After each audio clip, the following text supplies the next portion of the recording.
जय श्री कृष्ण। यहाँ प्रस्तुत है द्रोणाचार्य को कौरव सेना का सेनापति क्यों बनाया था। महाभारत युद्ध का वह भाग जो भावनात्मक भी है और रणनीति व प्रतिज्ञा से भरा हुआ भी। और श्री कृष्ण लीला भाग 90 की कहानी, जिसे एक भावपूर्ण, क्रमिक और संवादात्मक शैली में कहानी का वर्णन है। अगर आप चैनल में नए हो तो चैनल को सब्सक्राइब करके श्री कृष्ण लीला भाग 1 से लेकर भाग 89 तक की कहानी को जरूर सुने। द्रोणाचार्य को कौरव सेना का सेनापति क्यों बनाया गया था। ये कथा उस समय की है जब धर्म और अधर्म की रेखाएं धुंधली हो गई थीं, जब भाई भाई के विरुद्ध खड़ा था, जब गुरु शस्त्र उठाने पर विवश था। ये कथा है द्रोणाचार्य की, अर्जुन के गुरु, पांडवों के शिक्षक और अंततः कौरव सेना के सेनापति बनने वाले व्यक्ति की। पर प्रश्न ये है, क्यों द्रोणाचार्य, जिन्होंने धर्म का मार्ग सिखाया, स्वयं अधर्मी पक्ष की अगुवाई करने लगे। द्रोणाचार्य का जन्म और ब्रह्मचर्य जीवन।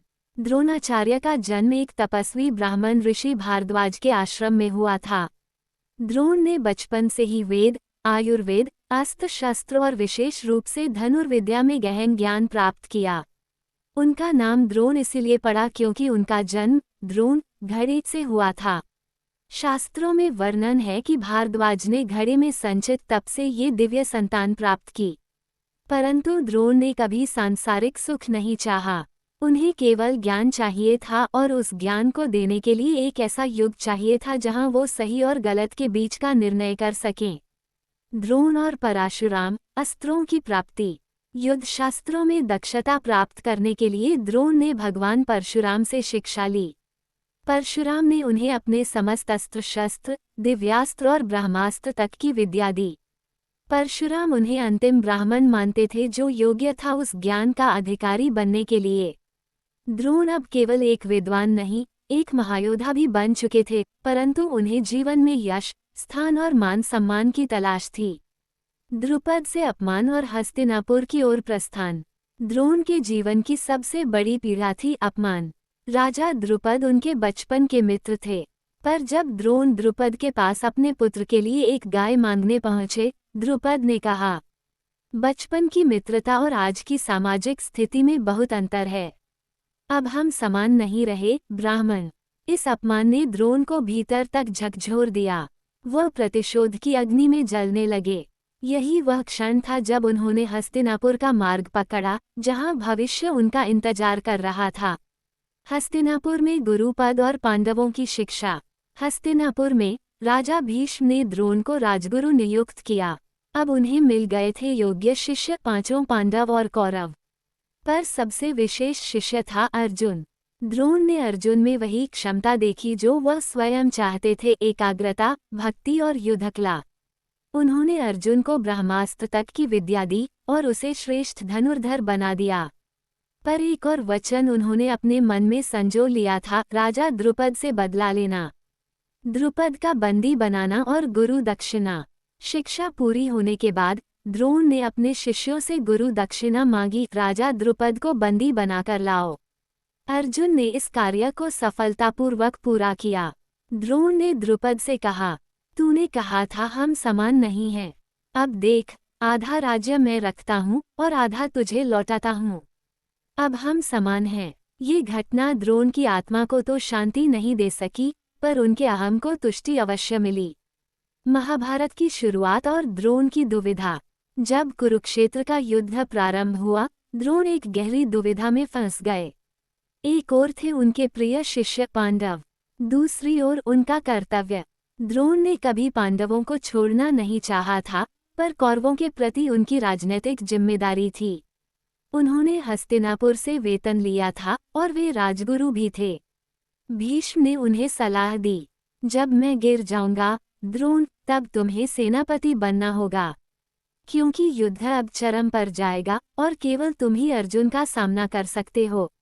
भीष्म की मृत्यु और कौरवों की चिंता। भीष्म के 10 दिनों के युद्ध और उनके शरशय्या पर गिरने के बाद कौरव शिविर में संकट छा गया। दुर्योधन भयभीत था, अब हमारी सेना कौन संभालेगा। कृपाचार्य, कर्ण और कृतवर्मा, ये तीनों भी सक्षम थे, परंतु सबसे बड़ा नाम और सबसे अनुभवी व्यक्ति केवल एक ही था, द्रोणाचार्य। कौरवों ने सभा में कहा, जो अर्जुन का गुरु है वही अर्जुन का संहारक भी बन सकता है। दुर्योधन ने स्वयं द्रोणाचार्य से निवेदन किया, गुरुदेव आप हमारी सेना के सेनापति बनिए। ये युद्ध तभी हमारी जीत में बदल सकता है यदि आप इसे नेतृत्व दें। द्रोण की स्वीकृति और शर्त। द्रोणाचार्य ने कुछ समय के लिए मौन धारण किया। फिर उन्होंने कहा, मैं ये युद्ध धर्म के लिए नहीं, कर्तव्य के लिए कर रहा हूँ। यदि अर्जुन मेरे सामने आया तो मैं उसे नहीं छोड़ूंगा, पर यह मत समझना कि मैं पांडवों से द्वेष रखता हूँ।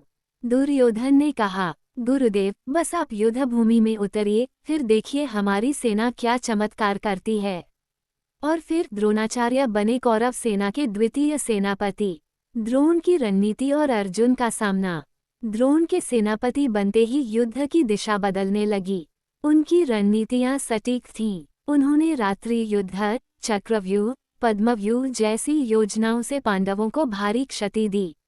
उन्होंने अनेक महारथियों को पराजित किया, पर वह अर्जुन से सीधे टकराने से बचते रहे क्योंकि हृदय में कहीं न कहीं स्नेह अभी भी जीवित था। अभिमन्यु का वध और युद्ध का पलटना। द्रोण ने चक्रव्यूह रचा जिसमें केवल अर्जुन ही प्रवेश कर सकता था, पर अर्जुन तो दूर था। अभिमन्यु अर्जुन का पुत्र उस व्यूह में घुसा। द्रोण ने देखा कि बालक वीरता से लड़ रहा है, पर अकेला है।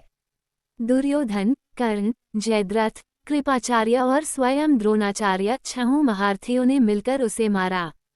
द्रोण का मन कांप उठा। क्या यही धर्म है? क्या यही मेरे जीवन की शिक्षा थी? पर युद्ध अब नियंत्रण से बाहर हो चुका था। अश्वत्थामा और द्रोण का अंतिम विश्वास। द्रोण का एकमात्र सहारा अब उनका पुत्र था अश्वत्थामा। द्रोण को विश्वास था कि यदि वे मारे गए तो उनका पुत्र उनका नाम जीवित रखेगा। परंतु नियति को कुछ और मंजूर था। द्रोण की मृत्यु, युधिष्ठिर का झूठ और धृष्टद्युम्न का संहार। कृष्ण ने योजना बनाई कि द्रोण को मारने के लिए उन्हें शस्त्र त्यागने को विवश करना होगा। झूठ फैलाया गया, अश्वत्थामा मारा गया। द्रोण ने युधिष्ठिर से पूछा, क्या ये सत्य है? युधिष्ठिर ने कहा, अश्वत्थामा हतः नारो वा कुंजरो वा। अश्वत्थामा मारा गया, आदमी या हाथी, ये स्पष्ट नहीं। द्रोण ने सत्य समझा और शस्त्र त्याग दिया। धृष्टद्युम्न ने उसी क्षण उनका वध कर दिया। द्रोणाचार्य का सेनापति बनना केवल सैन्य निर्णय नहीं था, वो एक गुरु का कर्तव्य और पीड़ा थी। वो एक व्यक्ति का संघर्ष था जो धर्म और अधर्म के बीच पिसता रहा। जिसने अर्जुन को धनुर्विद्या दी, उसी को मारने की प्रतिज्ञा ली। जिसने पांडवों को पाला, उन्हीं के विनाश का उपकरण बना। यही थी महाभारत की सबसे गहन विडंबना। दोस्तों, श्री कृष्णा लीला भाग 90 की कहानी समाप्त हो गया है। अगर आप भाग 91 की कहानी को सुनना चाहते हैं तो हमारे चैनल के साथ बने रहें। जय श्री कृष्णा।